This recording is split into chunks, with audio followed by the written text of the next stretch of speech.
igual del fórum. Es muy interesante en esta preparación, que es provocar en este actor esta posibilidad. Las cosas no son, las cosas a la vez parecen ser, o parecen ser porque estamos cambiando. Hoy, por ejemplo, hablábamos de muchas palabras que usamos sin conocerlas. Y parece que hay los profesores que discuten la cosa del cambio de los conceptos, pero tienen cambiado mucho los conceptos, pero la práctica no. Hoy, por ejemplo, se cambia el concepto de alumno, porque parece una cosa, pero la práctica es la misma. Alumno, la palabra alumno significa conocimiento, luz, sabiduría. Ya es desprovido de, sí. Entonces esta persona está en una sala para que, con una caja vacía, para que llene de algo. Mudó el concepto, ahora es más romántico, pero la práctica es la misma. Entonces, yo pienso que esto es la cuestión también de esta relación con el público. Lo que publico y cómo publico, si hay espacio para que el otro venga a interagir conmigo, o si es el público donde ya tengo una mercadería encomendada para su tipo y voy a venderlo. Este de vender, Amir Haddad es un calejero, Brasil, es un hombre muy respetado y hacía teatro de sala y se hinchó. No voy a más hacerlo. Y es un problema, y está ahora en un seminario que discutía espacios. La cuestión del mundo hoy, espacio. Nosotros tenemos carro, coche para todo. El problema del mundo es espacio hoy. Entonces, pero como dice artistas, ¿no? Eran arquitectos y gente de muchas otras profesiones, académicos y tal. Y el discurso del espacio parece que el espacio que es un absoluto y que vamos a discutirlo fuera de él y no dentro. Entonces esta cuestión, estoy diciendo de Amir Haddad porque también era amigo de Boal y hacen parte de una generación que pensó este teatro para hacer con el pueblo.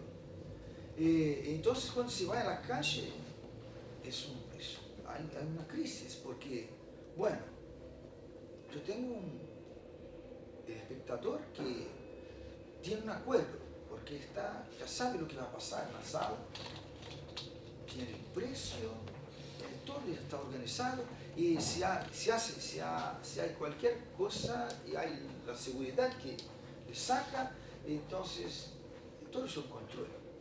Y ahora, lo que voy a decir y cómo decir, entonces cambia todo, porque el espacio, él tenía un discurso que en el inicio de los años 90, medio de los años 80, nosotros más rojos teníamos un poco de problema con él, porque él decía que quería hacer un teatro sin clases. Bueno, es el contrario de Boal, que decía, no es el contrario en el primer momento, porque decía del teatro del oprimido, es un teatro de clase, ¿no? Y es un teatro sin clase, claro. Pero la finalidad de los dos era la misma, es de traer este debate para todo. Esta idea del teatro sin clases, me acuerdo de Trotsky hablando de Mayakovsky, porque Mayakovsky escribía, Trotsky hay un texto muy interesante que llama la atención de Mayakovsky para volver a escribir sus poemas románticos, porque como decía Trotsky, hicimos la revolución para una sociedad sin clases, y usted está haciendo poema para estratificar una clase, una cultura de una clase. Estamos peleando por es un estado transitorio, no es para legitimar eso. Entonces es el caso de Amir Haddad. Y él decía en esta palestra que ¿cómo es? ¿Por qué quieren me comprar la cosa más importante que yo tengo para dar? Que es su arte, que es esto que quiere dividir con la gente. Entonces la cuestión del espacio que Amir Haddad va a discutir y traza como nosotros vemos un poco la historia del teatro. Por ejemplo, los teatros clásicos, convencionales, se ve que el peor lugar para asistir a una obra es esto que está al lado. El palco. No. La marquesina. Sí, nosotros llamamos de camarote. Palco. No. Porque en verdad, como se cuenta en la historia, es que el teatro es de la calle. Entonces la aristocracia invita a los actores para que hagan en su calle, para que se pueda asistir. Y protegidos incluso, ¿no? Por esto que alpendre.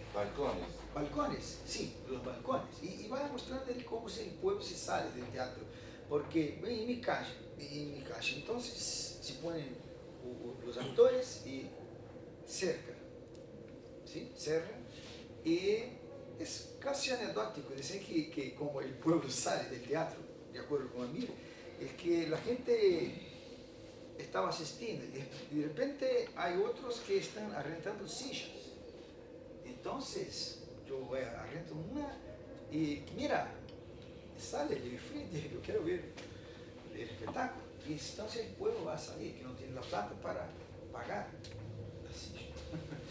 Entonces su propuesta es de decir que del riesgo también, ¿no? Porque este hombre, la idea de sin clases, por más que haga un policía o un otro en tal situación, esta preparación del actor para que pueda responder y traer que sería un incómodo para dentro del espectáculo. Esto es una maestría que muchos hacen. Bueno, sí, en Nordeste, por ejemplo, sí, es increíble una cosa que aconteció en Brasil. Tal vez puede acontecer en cualquier lugar si no tenemos atención. Nosotros, claro, no voy a decir que nuestro teatro es mejor, pero quiero decir que nosotros de mi generación no teníamos las facilidades que tenemos ahora, de escuelas, de talleres, no se ofrecían, teníamos que ir atrás de todo y no tenía plata, era muy difícil, pero esto de una manera nos hacía acercar de las comunidades, de los pueblos, de los sindicatos, de aquellas organizaciones que creemos que tienen a ver con nosotros, con esta mirada del mundo mejor y tal. Entonces teníamos mucho más esta vivencia. Hoy tenemos mucha plata, por lo menos en Brasil, y esta plata. Hay unas frases de un amigo llamado Bem-vindo Siqueira. Es interesante su nombre. Bienvenido, como traduciendo. Bienvenido Siqueiras.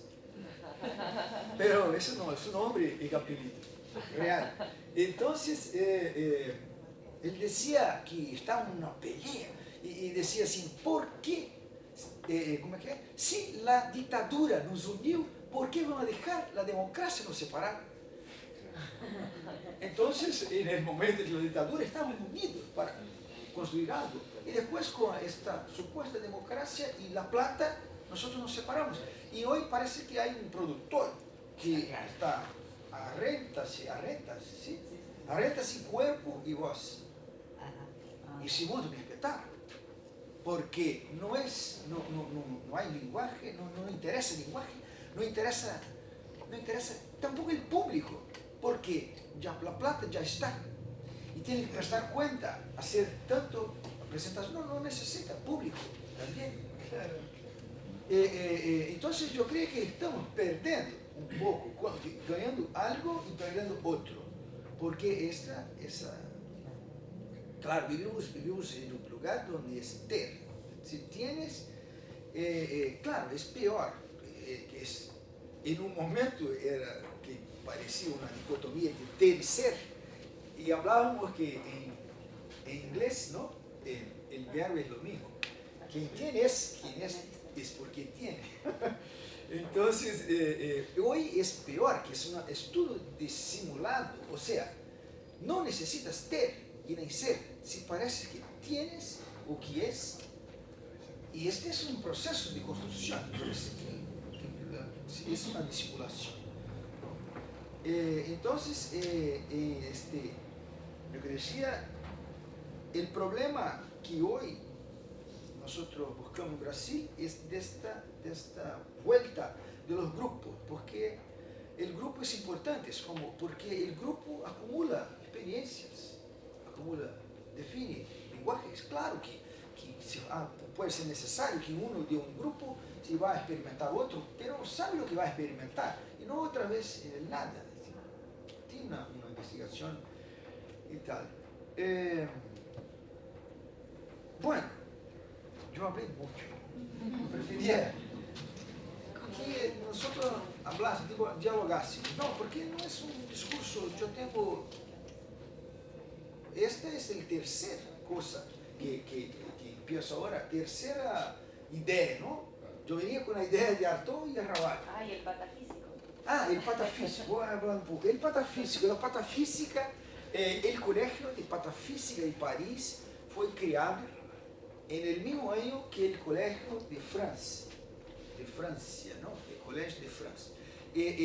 1948, el año que Artaud murió. Entonces hay muchas, el año que Artaud murió, que tiene la ligación con Alfred Jarry, que es inspirador del surrealismo. El propio Artaud creó el teatro Alfred Jarry con Roger Blanc, me olvidé el nombre del otro. Entonces, quien inventó ese término patafísica fue Alfred Jarry, que para él significa la ciencia de las soluciones imaginarias. Sí, como si las otras también no fueran, ¿no? Porque entonces el colegio es un poco anarquista, pero es muy serio. Hay mucha gente, el colegio de patafísico fue fundado por Duchamp, mucha gente importante, y hoy, por ejemplo, existe hasta hoy. Claro, yo soy auditor real. Que son llamados sátrapas. Sí, los sátrapas, Humberto Eco es miembro. Hay un otro, y son la gente ligada, bien, que trabajan con la física cuántica, las matemáticas, ajedrez. Es una gente muy organizada en ese sentido. Y parece, porque como la lógica, ¿no?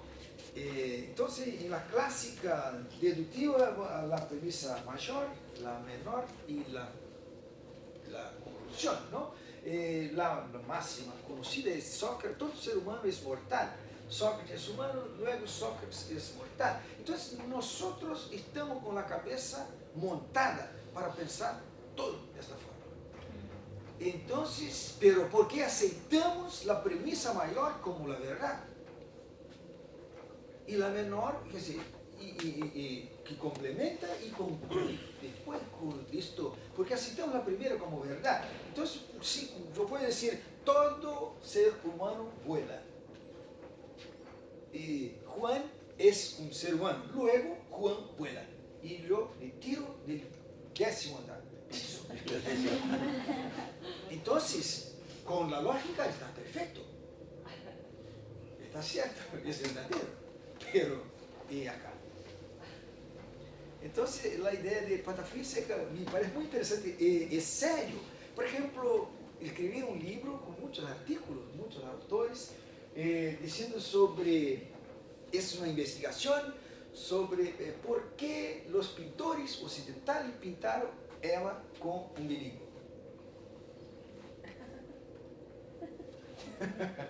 Sí, pero parece que es algo así, tan loco, pero hablamos de umbilico, vamos a hablar de polis, de una mentalidad griega, de centro. Y entonces, que hace se da muchas vueltas en esto. Otro libro interesante también que es, como, es también, voy a poner, es que me parece investigación sobre el surgimiento de los pelos pubianos en la pintura occidental. Entonces, ya hay un debate muy interesante sobre los renacentistas, y sobre toda la obra, el cristianismo, el moralismo y una serie de cosas. Entonces, es una manera anarquista, pero muy seria, de tratar de algunas cosas, porque es difícil, porque nosotros vimos, por ejemplo, la lógica clásica, y después se considera una evolución la dialéctica, porque la clásica es el principio de la identidad, A es igual a A, B es igual a B, y en la dialéctica se trata de la contradicción. Y el problema, tal vez, de nosotros que hacemos teatro, que somos latinoamericanos y tercer mundo y tal, es de que nosotros queremos pensar que avanzamos porque utilizando la dialéctica, pero la dialéctica trabaja solamente con la contradicción de lo mismo. Entonces, si tengo un modelo opresor o dominante, colonizador, y si voy a combatirlo como dialécticamente, yo tengo que aceitar la regla. Y voy a hacer lo mismo, centralizador, autoritario, es como lo hacemos. Porque la dialéctica hay una diferencia entre contradicción y antagonismo, ¿no? Lo que es antagónico es diferente, pero no es una tesis y una antítesis para llegar en otra cosa, y la síntesis de lo mismo. Pero es como nuestra cultura. Por ejemplo, si, claro, pues, ahora tenemos ese discurso del hibridismo, ¿no? Que por un lado parece interesante, o parecería si este hibridismo fuera un encuentro de culturas y que cambiasen cosas, pero no es. Es una cultura que se piensa superior. Sí, escribí un texto llamado una mirada sobre el hibridismo o una botella en el alta mar, que fue una coincidencia muy interesante, que yo estaba en Chile y presenté el espectáculo Para acabar con el juicio de Dios de Artaud, ¿no? En un campo de fútbol que tenía unas 8.000 personas y surgieron carteles, muchas cosas después pidiendo liberación del preso político.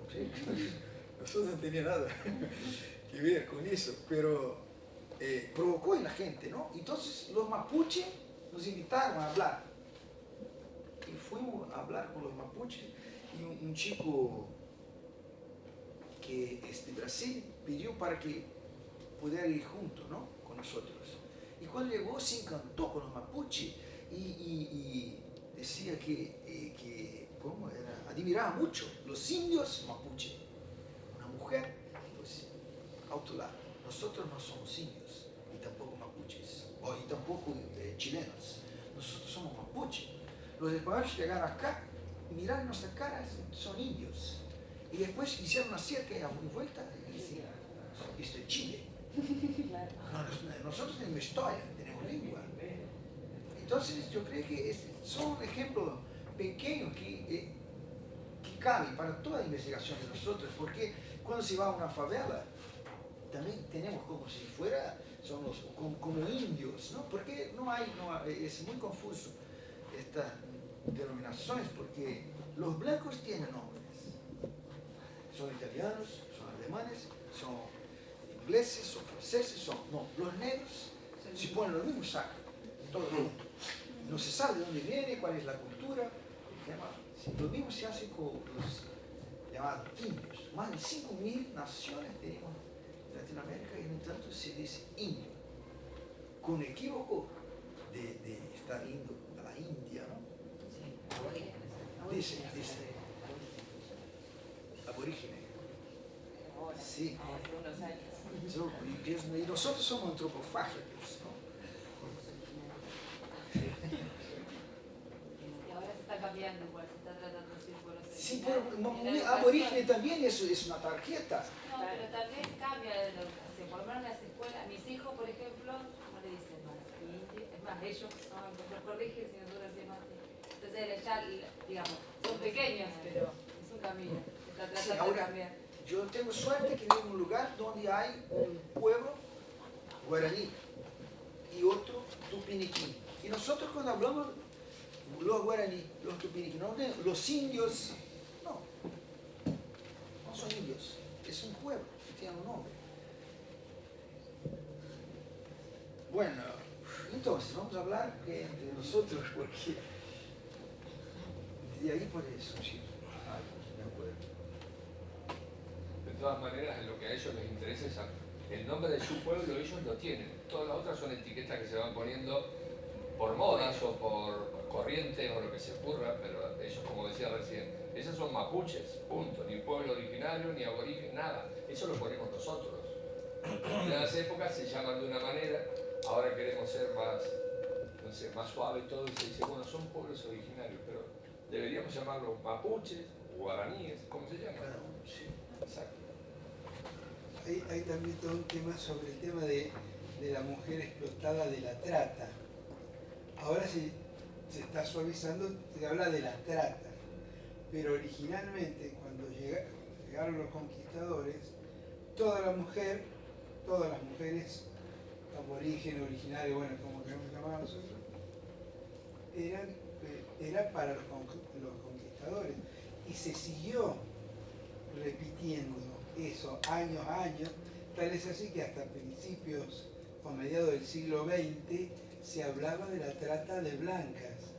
Y vos decís, las negras, las mulatas, las autóctonas, no, esas no tenían protección, eran... Ya les tocaba eso. Claro, era así. Claro, sí, lo mismo como Amir Alay también dice que, así, diciendo de su historia, entonces la idea de ir para la calle y decir, bueno, yo y otros como Boao y tal, nosotros somos universitarios o tenemos curso superior, somos blancos, después, no soy blanco, soy árabe, porque no hay blanco es, el árabe no es blanco, blanco no es color, es poder, es etnia, es como la periferia, no hay periferia, la idea de centro, principalmente hoy, que los centros, de cierta manera, donde vivía la gente que domina, salió, porque el centro se tornó algo muy insoportable, la cuestión económica, como el movimiento y tal, entonces van para otros lugares, pero nadie es considerado que vive en la periferia. La periferia es un espacio político, no es geográfico, es una otra visión de